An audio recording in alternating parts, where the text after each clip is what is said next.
Hey there, it's John from Living the Music. Welcome to the video. Today we're taking on Holy Shit by Father John Misty. That's right, Holy Shit is the name of a song. And I think many listeners are tempted to say holy shit as they listen to the song because it's quite an astounding piece of work, both musically, in its arrangement, its delivery, and in its very thought-provoking and enigmatic lyrics. So this comes from Father John Misty's 2015 second album called I Love You, Honeybear. It's my favorite of his albums. Many would say it's his classic of all of them so far, but I love them all. But this was his best-selling and made it, I think, the biggest impact, again, so far. Hopefully he keeps coming up with more of this kind of quality. Almost every song on here is worthy of great attention and a video, but we're just going to take on Holy Shit today. It could be the ultimate, powerful tune on here. It's one of my favorite songs of his. For my sweetheart, she's kind of a peripheral fan, but that's her favorite song as well. Another buddy I know, that's his favorite. He says he wish he wrote that song. He's kind of a relatively famous songwriter himself. So all of which is to say it has a lot to recommend it. We're going to try to dissect it a little bit and try to see what he's getting at here. I'm a little bit intimidated by these lyrics, I must tell you, but we can work together, right? And you can help me in the comments. Do we have the potential to exactly extract his meaning in every case? I don't know. And sometimes with lyric writing, the artist is just listening to his unconscious.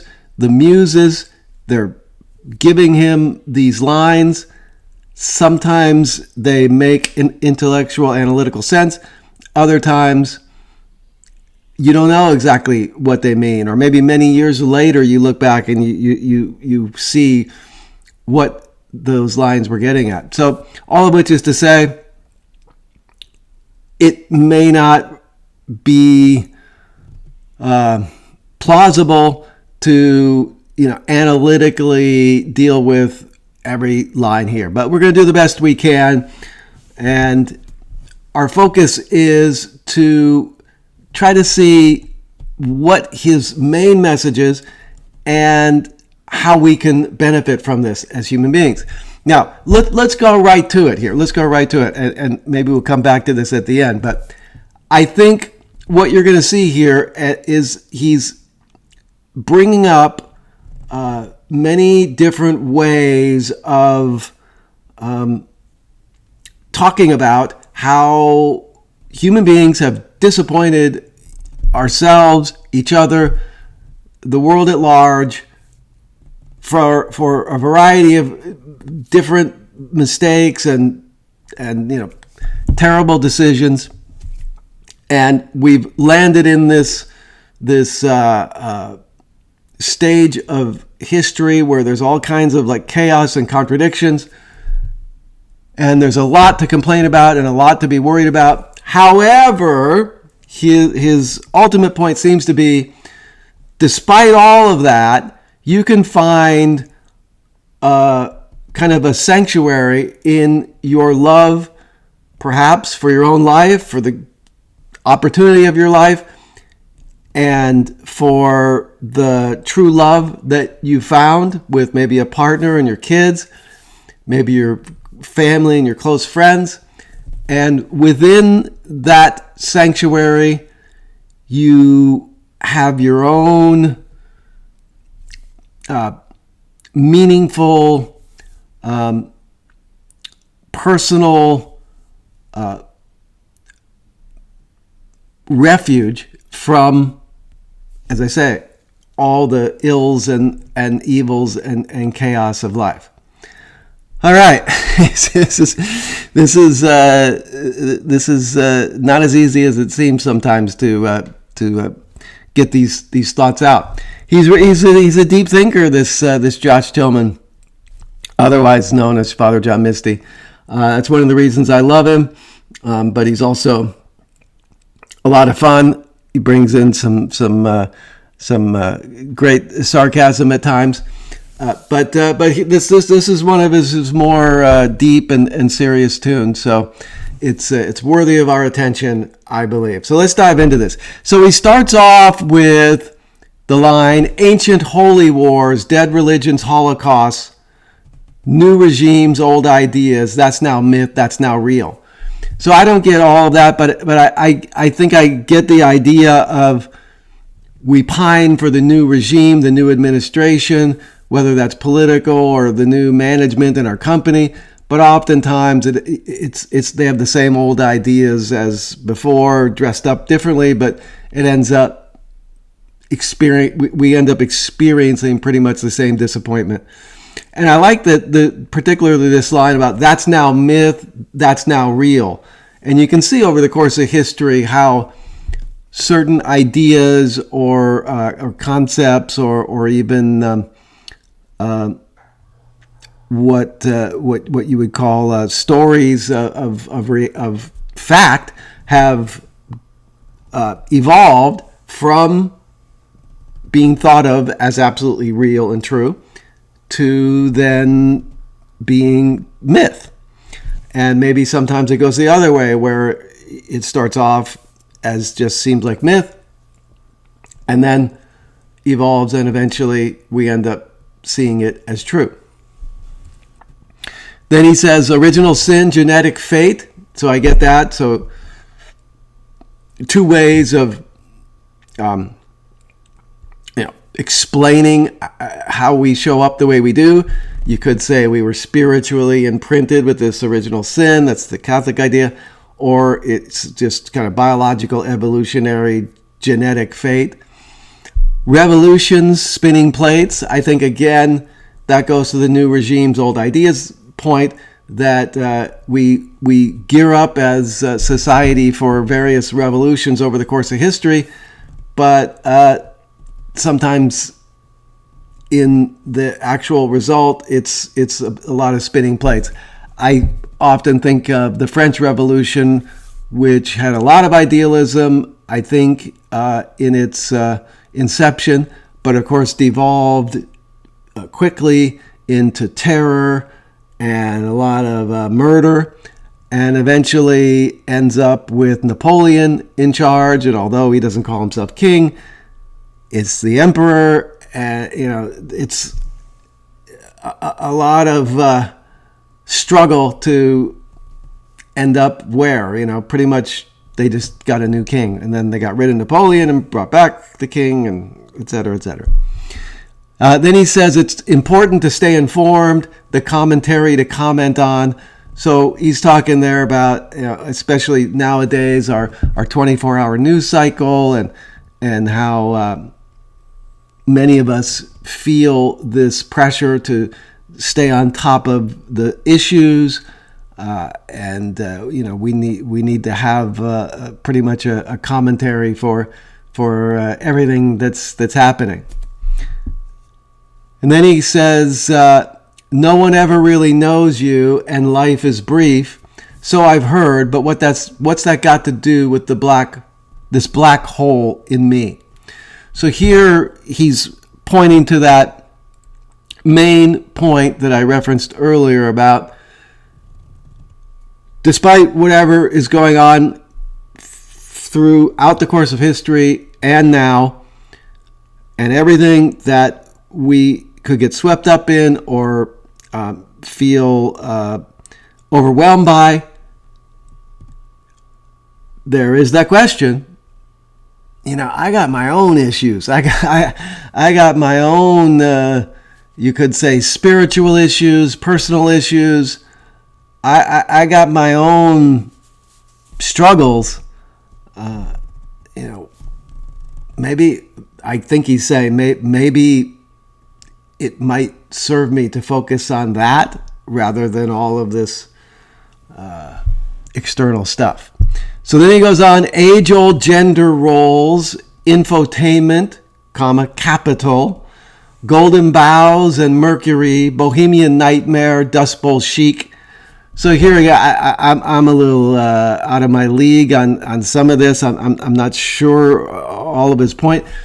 Golden bough, I think, comes from the Aeneid, and it's some kind of plant, some kind of like a mistletoe type of plant that Aeneas gets that I think gives him entry to the underworld. And Mercury in I don't know, maybe medieval times or even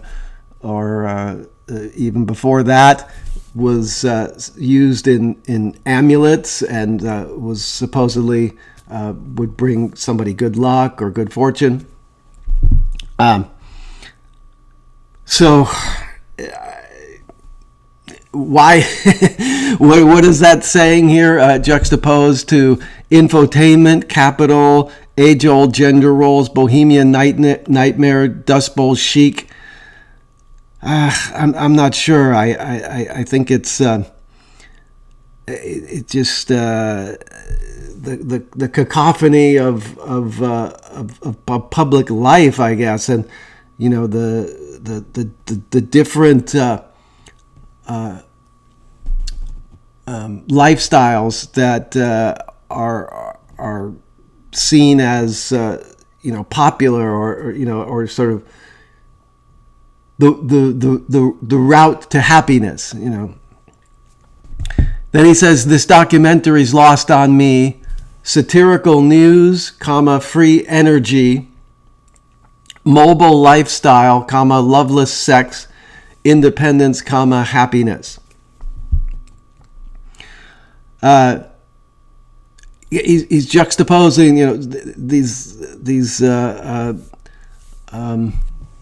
approaches and these sort of options, I suppose, that are available to us, and maybe we strive for these or grasp at these as ways to improve our lives, ways to make us feel better, but ultimately he's skeptical. So, like satirical news, free energy. Oh yeah, free energy, that's going to save us. Mobile lifestyle, that's the way to go. Loveless sex, that's really, the answer. We're searching for independence and happiness, but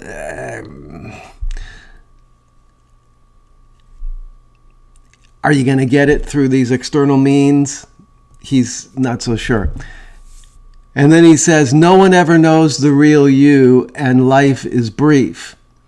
So I've heard, but what's that got to do with this atom bomb in me? So again, coming back to where he previously talked about the black hole in me, I like this where, no one ever knows the real you, and life is brief. I'm glad he put that in there. It's very direct, and I think we've all heard both of those things, and it's cliches that we buy into to various degrees, but he's too self-aware to just kind of leave it at that. So he's got to put in the idea of, so I've heard. We've all heard these. But what's that got to do with this atom bomb and me? So again, I got my own explosions or potential explosions that are within myself, and all of these proposed solutions to my problems are probably not what I should focus on. Then he moves on, Colosseum families, the golden era of TV, eunuch sluts, consumer slaves, arose by any other name. Okay, I'm just sort of speculating here, but I think, in terms of Colosseum families, talking about violence in sports and in movies maybe, the golden era of TV. Again, these are answers that we're looking for, or escape, ways to escape our deeper issues. Eunuch sluts, that's a juxtaposition of like it's an impossibility. Eunuchs are not going to be sluts, but I guess consumer slaves, you might not expect as a consumer that you are going to be a slave, but maybe you are. Maybe you actually are a slave to your consumerism, even though you don't know it. A Rose by Any Other Name, that references Shakespeare. I think he's just saying call it whatever you want, but it's not going to bring you happiness, even though you want it to. Carbon Footprint, Incest Streams, Fuck the Mother in the Green, Planet Cancer, Sweet Revenge, Isolation, Online Friends. Again, Carbon Footprint, we're trying to be environmentally conscious. I'm not sure what he's getting at there with the incest. Is it streams or dreams? I don't know if this particular online lyric is correct. But anyway, I'm not sure what he's getting at. Fuck the Mother in the Green, Planet Cancer, Sweet Revenge. I get some of it, isolation, online friends. Yeah, like we think we have these online friends, but really we're isolated. We are isolated, so we get these online friends, but then we end up more isolated. The trying to be environmentally conscious, again, is not dealing with my own personal issues.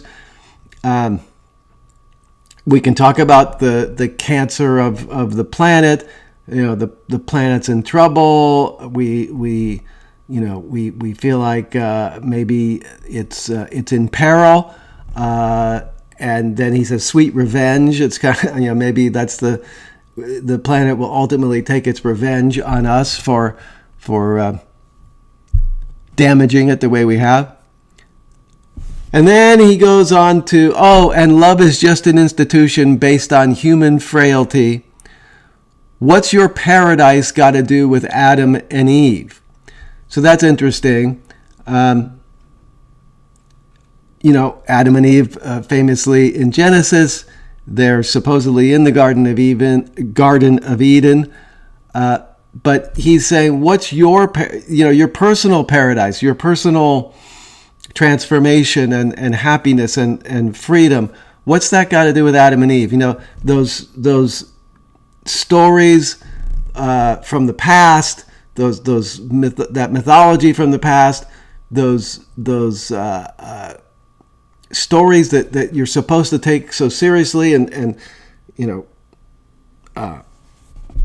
maybe worry about their implications. Maybe not. Maybe just focus on your own issues. And then he says, maybe love is just an economy based on resource scarcity. But what I fail to see is what's that got to do with you and me. So that's the ultimate closing line. Maybe love is just an economy based on resource scarcity. But what I fail to see is what that's got to do with you and me. So again, you can come up with whatever theories of the nature of what it is to be a human being, the nature of what is love, and try to give it whatever sophisticated definitions or philosophy that you like. But what's that got to do with you and me? All these grand ideas, all of these complex, mental masturbation, if you will. we get off on it, or we try to, and we then say that we're smart, or we want to think that we're smart. But let's just pause and ask ourselves, what does all that shit got to do with you and me?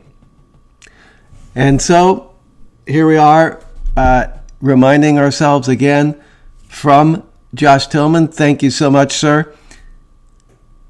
Look, the world is out there. It's not about being selfish. It's not about detaching from the world. But there is maybe that danger of getting so involved in this external life, and this